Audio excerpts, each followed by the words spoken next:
Welcome to the deep dive. Today we're taking on what might be one of the biggest challenges in anatomical visualization, building a map of the neck. It's an incredible challenge. I mean, this whole region, from the base of your skull right down to your collarbones, is just an insanely compact stack of vital infrastructure. Absolutely. Nerves, major vessels, organs, everything is packed in there, all held together by this really complex system of connective tissue. So our mission today is to take a very, very dense guide to this area and build for you, the listener, a clear, layered mental map of the neck's anatomy. And it's such a crucial area because it's where all these systems converge. Anatomically, when we talk about the neck, we're defining it from the cranium and the mandible's lower border all the way down to the thoracic inlet. So everything we discuss is between those 2 points. That's the zone. All right, so we're starting literally skin deep. And the source material highlights something practical right away. The relaxed skin tension lines. Yeah, you can think of these as the natural grain of your skin. And if a surgeon follows these lines for an incision, the scars are, what, minimal. They heal better. Much better. Yeah. Far better healing, minimal scarring. It's an immediate clinical takeaway right there on the surface. This really speaks to the importance of that very first layer. It does. And just beneath that, the vascular supply is surprisingly rich. You have blood coming in from the facial artery, the occipital artery, and branches coming all the way up from the subclavian region. And that rich supply is what allows surgeons to, raise those large, complex skin flaps during neck procedures. Exactly. The tissue is tough, and it's extremely well fed. Okay, let's go deeper. Let's start building the framework, moving past the skin into the bony foundation. And we have to begin with the big outlier, the hyoid bone. Right. So try to picture this U-shaped structure just sort of floating in the neck. It's suspended only by ligaments, like the stylohyoid ligaments. It's totally unique. Because it's the only bone in the body that doesn't articulate with another bone, right? Precisely. It's not anchored to the spine. It's not anchored to the mandible. It's just hung in place. Wow. It has a central body and then these two pairs of projections, the greater and lesser cornua or horns. You can actually feel this. Find yourself. Yeah. If you gently grab your throat just above your Adam's apple, your thyroid cartilage, you can feel the greater horns and gently rock the bone side to side. That makes it a huge landmark then. And clinically, we read that the body of the hyoid gets removed during something called the cyst-trunks procedure. What's the context there? That procedure is for excising a thyroglossal duct cyst. Okay. So embryologically, your thyroid gland starts way up at the base of your tongue and then descends. If a piece of that tract or remnant persists, it can form a cyst. And that tract runs right through the hyoid. It often passes directly through or just behind the hyoid bone, so removing the central part of the hyoid is critical to make sure you get the entire cyst and tract out. It prevents recurrence. That is a perfect example of why this anatomy matters so much. Yeah. Okay, now for the most complicated part, the cervical fascia. This organizes everything and, crucially, controls how infection spreads. Right. Think of the deep cervical fascia not as one sheet, but as three distinct nested plastic bags. This compartmentalization is literally life-saving until it's not. Until the infection breaks through. Okay, let's unpack this layering system. So first, the most superficial of the deep layers is the investing layer. This one encircles the whole neck like a collar, and it specifically wraps around the two defining muscles of the neck, the sternocleidomastoid, or SCM, and the trapezius. Okay. Down low, near the manubrium, it actually splits and creates a little pocket. It's called the suprasternal space of Burns, and it houses the lower bits of the anterior jugular veins. So that's bag number one. What about the central stuff? Bag number two is the middle layer. This one is specialized. It has a muscular part that surrounds the infrahyoid strap muscles, and then a visceral part that covers the core organs, the thyroid, trachea, pharynx, and esophagus. The wrapping around your airway and swallowing tube. Exactly. And the deepest layer, the one closest to the spine. That's the deep layer, which is made of the prevertebral and alar fasciae. The prevertebral fascia covers the deep vertebral muscles, and it has this really crucial lateral extension. Ah, the axillary sheath. You got it. The brachial plexus and the subclavian artery, as they head toward the arm, they basically drag this fascia with them, and that creates the axillary sheath. So here's where it gets really dangerous, where that compartmentalization fails. Yeah. We've got the layers. What happens between them? The problem child here is the danger space. Sounds ominous. It is. It lies between that alar fascia and the prevertebral fascia. And it's dangerous because it's filled with loose, airy tissue and has absolutely no horizontal barricades. So if you get an infection, say a bad dental abscess in your mouth, That infection can get into the retropharyngeal space, which is just in front of the alar fascia. But if it breaches that alar fascia and gets into the danger space, it's a straight shot down. a straight, unimpeded shot right down into the posterior mediastinum, into your chest. This is the anatomical Achilles heel that can turn a simple toothache into a life-threatening, chest-spanning infection in hours. That context makes memorizing those fascial layers completely worthwhile. Okay. Okay, so we have the framework, we have the containers. Let's bring in the muscle that acts as the neck's main landmark, the sternocleidomastoid, the SCM. Yes. It divides the entire neck into the fundamental roadmap, the anterior and posterior triangles. Let's start with the anterior triangle. You can trace its borders, right? You can. It's the center line of the neck, the lower border of your mandible, and the front edge of that SCM muscle. And inside that big region, the most vital part is the carotid triangle. How do we picture that one simply? Think of it as a small upward pointing wedge. The SCM is the back edge, the superior belly of the omohyoid muscle is the bottom, and then the jaw muscles, the digastric and stylohyoid, form that top edge. And the main event inside is the common carotid artery. That's where it happens. This is where it bifurcates, it splits into the external and internal carotid arteries, and it's really easy to feel your pulse there. Right. And what about the external carotid branches here? Which ones are the critical landmarks we need to know? I'd focus on two. The facial artery, which crosses the mandible and helps define the submandibular gland's location, and the superior thyroid artery, which we'll come back to because of its dangerous relationship with a major nerve. Got it. Okay, let's swing around to the back to the posterior triangle.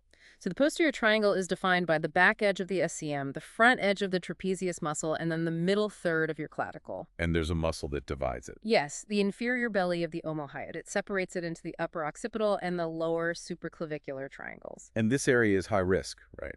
Because there's a key nerve that crosses it very superficially. That's the accessory nerve, cranial nerve axon.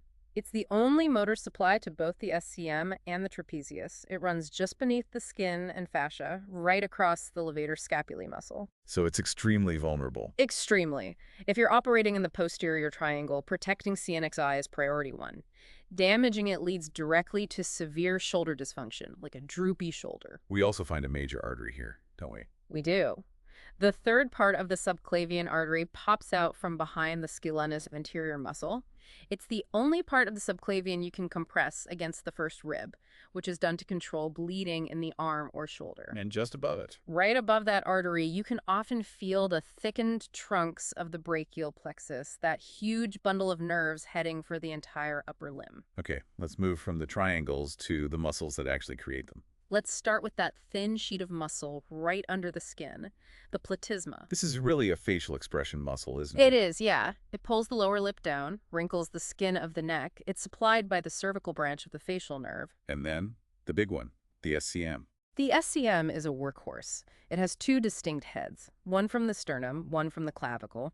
Its power comes from the accessory nerve, CNXI, but its sense of position, its proprioception, comes from the upper cervical spinal nerves. So what happens when you contract it? Contract one, and you tilt your head toward that shoulder and rotate your chin away. Contract both, and you flex your neck forward. Next, the infrahyoid muscles, the strap muscles. Yeah, these are below the hyoid bone. I have a superficial pair, the sternohyoid and omohyoid, and a deep pair, sternothyroid and thyrohyoid. And they basically just pull everything back down after you swallow. That's their main job, depressing the hyoid and the larynx. Most of them are innervated by the ansa cervicalis, which is this loop of nerves from C1 to C3. The big exception is the thyrohyoid. It gets its supply from C1 fibers that hitch a ride with the hypoglossal nerve. Okay, let's get to what you call the traffic cop of the neck, the scalenus anterior. This muscle is the single best landmark for the deep structures. If you can place the scalenus anterior in your mental map, you're golden. Because it separates two massive bundles. Exactly. Descending in front of the muscle is the crucial phrenic nerve from C3, 4, and 5. This nerve supplies your diaphragm, your breathing muscle. And behind it. Tucked behind the muscle are the subclavian artery and the entire brachial plexus. So if you know where that muscle is, you know immediately where those three critical structures are. That's a fantastic visualization. Okay, let's trace the highways now. Vasculature and lymphatics. We have to go back to that core structure, the carotid sheath. The The carotid sheath is the main neurovascular package of the neck. Inside it, you've got the internal jugular vein on the lateral side, The common or internal carotid artery more medially. and the vagus nerve, cranial nerve X, sitting right behind both of them. It's the main elevator shaft for blood and major control signals going to and from the brain. Near the carotid bifurcation, which is around C3, C4, we find two tiny but essential sensors. Right, the carotid sinus and the carotid body. The sinus is a baroreceptor. It senses blood pressure. The body is a chemoreceptor, monitoring blood oxygen and CO2. And both are mainly supplied by which nerve? The glossopharyngeal nerve, cranial nerve, and X. So let's go back to that clinical risk we mentioned, the superior thyroid artery. What's the nerve relationship that makes thyroid surgery so tricky here? When a surgeon ligates the superior thyroid artery, they have to be incredibly careful to avoid the external laryngeal nerve. This little nerve supplies the cricothyroid muscle, which fine-tunes your vocal cord tension. So if it's damaged, The patient's voice loses its upper range. They can't project, they can't sing high notes, and that nerve often runs right alongside or just deep to that artery, making it so vulnerable. now switching to veins, we know the internal jugular vein is in the sheath, but what's the clinical deal with the middle thyroid vein? That middle thyroid vein is highly variable, but very often it crosses in front of the common carotid artery to drain into the IJV. That's right in the way. Exactly. It lies right across the surgical approach to the thyroid, so it's often the very first major vessel that gets tied off during a thyroidectomy. And finally, the lymphatic system just follows this same map. It does. All the lymphatic drainage is centered on the deep cervical nodes that run along the internal jugular vein. For cancer staging, these nodes are mapped into levels from I to V. And it all ends up where? All the lymph from the lower body and the left side of the head and neck eventually drains via the huge thoracic duct, which terminates right where the left internal jugular and subclavian veins meet. All right, let's dedicate this next section to tracing the paths of the other major cranial nerves and the deep sympathetic pathways. Okay, so we've touched on IX and X in the carotid sheath. The glossopharyngeal nerve, CNIX, gives us sensory input for that critical gag reflex and powers the stylopharyngeus muscle. And the vagus nerve, CNX, gives us the recurrent laryngeal nerve, or RLN. This might be the most famous nerve in surgical anatomy because of its bizarre, inefficient course. It is the ultimate anatomical detour. The RLN loops all the way down into the chest on the right side. It hooks around the subclavian artery. On the left, it goes all the way around the aortic arch before looping back up into the neck. But why? Why the massive detour? It's an evolutionary leftover. In the embryo, this nerve hooks underneath the artery of the sixth aortic arch. On the left, that arch becomes the aortic arch, hence the huge loop. The path is a little shorter on the right, but it's still a loop. That inefficiency is a direct reminder that our bodies are built on historical remnants. And its relationship with the inferior thyroid artery is the ultimate surgical trap, right? Absolutely. The source text just hammers this home. It is highly variable. The RLN is just as likely to pass in front of the artery, behind it, or even weave its way between the artery's branches. You just cannot assume a fixed path. Which is why surgeons rely so heavily on actually visualizing or monitoring the nerve. You have to find it. You can't guess where it is. Okay, we also have to revisit CN12, the hypoglossal nerve. Right. The hypoglossal nerve is the motor nerve for the tongue. It kind of snakes through the neck, looping around the occipital artery and crossing both the internal and external carotids. And the key clinical sign. If the nerve is paralyzed on one side, when the patient tries to stick their tongue out, it will deviate or point toward the paralyzed side. Lastly, the deep alarm system, the sympathetic trunk. It runs behind the carotid sheath.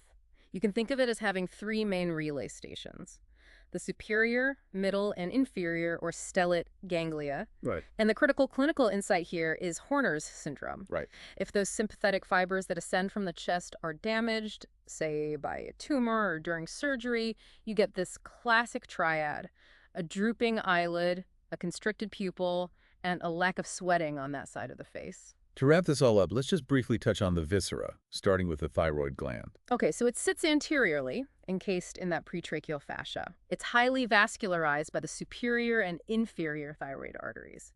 And there's another key surgical map here: Bayer's triangle. And what defines that? It's where the recurrent laryngeal nerve, the common carotid artery, and the inferior thyroid artery all converge. This is the spot where surgeons often first identify the RLN. And what about the highly variable parathyroid glands? You usually have 4 of them, these tiny little things near the back border of the thyroid.